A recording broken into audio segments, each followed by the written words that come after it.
इसलिए क्योंकि वो एक दलित समुदाय से आते हैं और ये बात स्पष्ट है। प्रधानमंत्री जी ने भी चुनावी सभाओं में इस बात को उदाहरण के तौर पर उन्होंने समझाया था कि किस तरीके से मुख्यमंत्री नीतीश कुमार जी पूर्णतः दलित विरोधी सोच रखते। प्रधानमंत्री जी ने किया कि किस तरीके से राज्यसभा नामांकन के दौरान किस तरीके से उनको अपमानित करने का काम किया गया। पूर्व मुख्यमंत्री बिहार के जीतन राम मांझी जी को अभी कुछ दिनों पहले बिहार की विधानसभा में ही किस तरीके से अपशब्दों का इस्तेमाल कर उनको अपमानित करने का प्रयास किया गया। बिहार के लोकप्रिय और चहीते नेता चिराग पासवान ने फिर से एक बार नीतीश कुमार पर तंज कसा है। नमस्कार, मैं हूं विकास और आप देख रहे हैं चौकस भारत न्यूज। इंडिया गठबंधन का चौथा मीटिंग दिल्ली में संपन्न हुआ। इसमें होना था कि प्रधानमंत्री के चेहरा और सीट फॉर्मूला पर तय हो जाएगा, लेकिन प्रधानमंत्री के चेहरा तो सामने आया। अगर बंगाल की मुख्यमंत्री की बात करें यानी कि ममता बनर्जी, और जो दिल्ली के मुख्यमंत्री अरविंद केजरीवाल ने सबसे पहले ममता बनर्जी ने जो खड़गे हैं, जो मल्लिकार्जुन खड़गे के जो कांग्रेस के राष्ट्रीय अध्यक्ष हैं, उनका नाम के आगे किया। तो सबसे पहले अगर समर्थन देने की बात करें तो दिल्ली के मुख्यमंत्री अरविंद केजरीवाल ने अपना समर्थन दिया। वही नीतीश कुमार के सपना था कि शायद हम देश के प्रधानमंत्री बने, लेकिन उनका सपना चूर चूर हो गया इस मीटिंग में। वही जब लास्ट में प्रेस कॉन्फ्रेंस की बारी आई तो नीतीश कुमार और लालू यादव बिना प्रेस कॉन्फ्रेंस किए हुए वापस चला है। जब एएनआई संवाददाता ने चिराग पासवान से बात की तो उन्होंने नीतीश कुमार पे तंज कसते हुए क्या कुछ बोला, पहले उनकी बातों को सुनिए। देखिए, नीतीश जी का खड़गे जी के नाम पर बिफरना बहुत स्वाभाविक है भाई। इसलिए नहीं कि वो किसी दूसरे दल के नेता हैं, इसलिए क्योंकि वो एक दलित समुदाय से आते हैं और ये बात स्पष्ट है।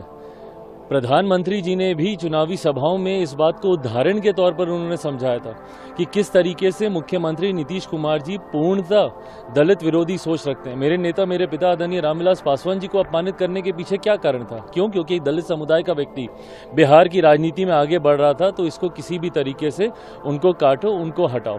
आखिर तक जिसका जिक्र प्रधानमंत्री जी ने किया कि किस तरीके से राज्यसभा नामांकन के दौरान किस तरीके से उनको अपमानित करने का काम किया गया। पूर्व मुख्यमंत्री बिहार के जीतन राम मांझी जी को अभी कुछ दिनों पहले बिहार की विधानसभा में ही किस तरीके से अपशब्दों का इस्तेमाल कर उनको अपमानित करने का प्रयास किया गया। तो इस नाम पर, खड़गे जी के नाम पर बिफरना मुख्यमंत्री नीतीश कुमार जी का पूर्णतः स्वाभाविक है, क्योंकि वो किसी भी ऐसे व्यक्ति के नाम को आगे बढ़ता हुआ देखना नहीं चाहते जो दलित समुदाय से आते हैं। तो आपने सुन लिया, इन्होंने कहा कि नीतीश कुमार के प्रधानमंत्री बनने के सपना था, लेकिन उनका सपना चूर चूर हो गया है। उनका सपना चूर चूर नहीं हो गया, उनका सपना ये था कि किसी भी दलित को आगे नहीं बढ़ने देना है। हम आपको बता दें कि जो कांग्रेस के अध्यक्ष हैं, अभी राष्ट्रीय अध्यक्ष मल्लिकार्जुन खड़गे, वो भी दलित समाज से आते हैं।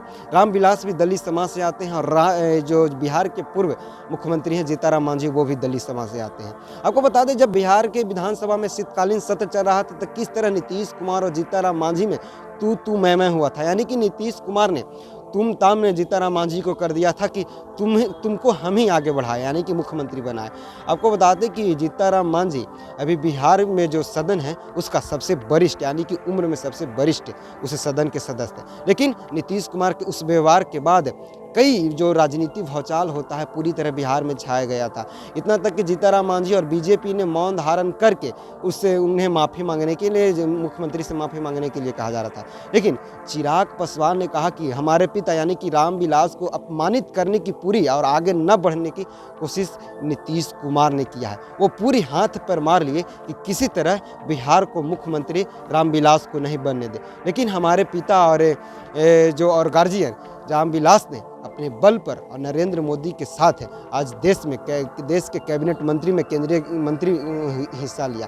लेकिन उन्होंने कहा कि इसलिए वो प्रेस कॉन्फ्रेंस में हिस्सा नहीं लिए कि उनके पास टाइम नहीं था। ये वहाँ से निराश हुए और चले आए क्योंकि वहाँ पे मल्लिकार्जुन खड़गे का नाम आया। आपने सुना होगा, चिराग पासवान एएनआई संवाददाता से बात करते हुए सदन के बाहर इन्होंने अपना राय रखा। आगे क्या कुछ होता है देखते हैं, इसमें से जेडीयू से क्या कुछ आता है। बहरहाल इस खबर में बने रहिए चौकस भारत न्यूज़ के साथ। धन्यवाद।